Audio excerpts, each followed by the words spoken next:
వెళ్లే లోపు వింధ్యాచలం వింధ్యవాసిని అమ్మవారి స్థల పురాణం తెలుసుకుందాం. వింధ్యవాసిని అమ్మవారు శ్రీకృష్ణుని చెల్లెలుగా చెబుతారు. మీ అందరికీ శ్రీకృష్ణుని జననం గురించి తెలిసే ఉంటుంది. ఆ స్టోరీకి అమ్మవారి స్థల పురాణానికి లింక్ ఉంది. అదేంటో బ్రీఫ్ గా ఎక్స్ప్లెయిన్ చేస్తాను.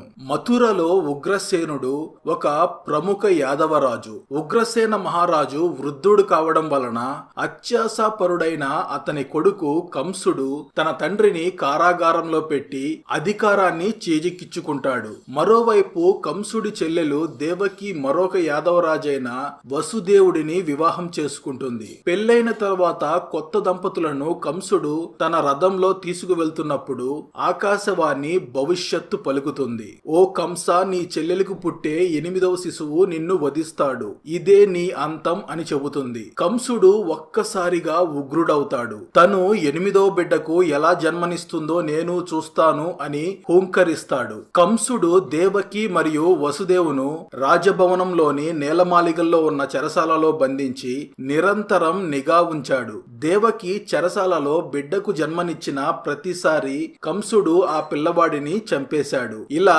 దేవకికి జన్మించిన 7 పిల్లలను చంపాడు. దేవకి వసుదేవులకు 8వ బిడ్డ బహుళపక్షం అష్టమి రోజున ఉరుములతో వర్షం పడుతున్నప్పుడు జన్మిస్తుంది.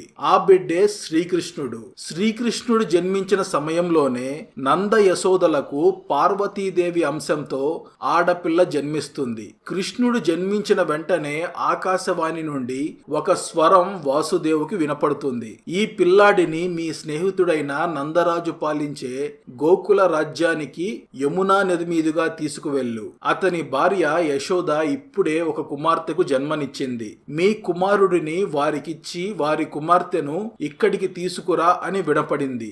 దానిని అనుసరించి వసుదేవుడు చిన్ని కృష్ణుణ్ణి గోకులంలో నందుని ఇంటిలో ఉంచి వారి బిడ్డను తీసుకువస్తాడు. దేవకి వసుదేవులకు 8వ బిడ్డ జన్మించిందని తెలుసుకున్న కంసుడు ఆ బిడ్డను రాతిపై కొట్టి చంపడానికి ప్రయత్నించినప్పుడు ఆ పాప దేవి అవతారంగా మారింది. నిన్ను చంపేవాడు గోకులంలో పెరుగుతున్నాడు, నీ చావు తన చేతిలోనే ఉంటుందని చెప్పి అదృశ్యమవుతుంది. అలా అదృశ్యమైన అమ్మవారు ఈ వింధ్యాచలం పర్వతంపై వెలిసిందట. ఇదే పార్వతీదేవి వింధ్యవాసినిగా కొలువై ఉన్న ఆలయం. ఈ ఆలయం మన దేశంలోని శక్తివంతమైన ఆలయాల్లో ఒకటి. ప్రస్తుతం ఇక్కడ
త్రివేణి సంగమం దగ్గర ఆంజనేయ స్వామి అండి. అరణ్యవాసం ముగిసిన తర్వాత, యుద్ధకాండ ముగిసిన తర్వాత ఆంజనేయ స్వామి ఇక్కడికి వచ్చి రెస్ట్ తీసుకున్నారంట. త్రివేణి సంగమం దగ్గర ఆంజనేయ స్వామి పడుకుని ఉంటారు. మీరు వెళ్ళినప్పుడు తప్పకుండా దర్శనం చేసుకుని తరించండి.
శక్తిపీఠం అండి. కాశీ విశాలాక్షి అమ్మవారు. అందరూ దర్శించుకుని తరించండి. ఎదర ఒక విగ్రహం, వెనకాల ఒక విగ్రహం ఉంటుంది. శక్తిపీఠము. అమ్మవారి చెవులు ఇక్కడ లోలాకులు పడ్డాయి, అది శక్తిపీఠం అయ్యిందని చెప్తున్నారు. ఇక్కడ వెనకాతల అమ్మవారు చూడండి, మిమ్మల్నే చూసినట్టుందా? నాకైతే అలాగే అనిపిస్తుంది. మీకు అనిపించినట్లయితే తప్పకుండా మీరు కామెంట్ రూపంలో తెలియచేయండి, మీకు కనిపించిందో లేదో.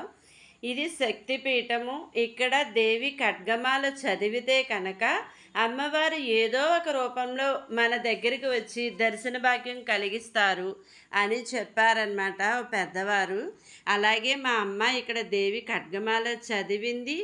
లాస్ట్ శ్లోకం అయ్యింది. అమ్మవారు అమ్మ బొట్టు పెడతానమ్మా అని వచ్చారండి. నిజంగా ఎంత నిదర్శనమో. మీరు కూడా వెళ్ళి ఆ అద్భుతాన్ని, ఆ అనుభవాన్ని మీరు కూడా అనుభవించాలని నేను అనుకుంటున్నాను. ఆ వచ్చిన అమ్మవారికి జాకెట్ ముక్క, పసుపు కుంకుమ పెట్టి సత్కరించమని చెప్పారు. మేము అలాగే చేశాము. నిజంగా మేము స్టన్ అయిపోయాం. లాస్ట్ శ్లోకం పూర్తయింది, ఇంకా పుస్తకం కూడా మేము ముయ్యలేదు. అమ్మవారి సాక్షాత్కారం లభించింది. జై శ్రీమాత్రే నమః.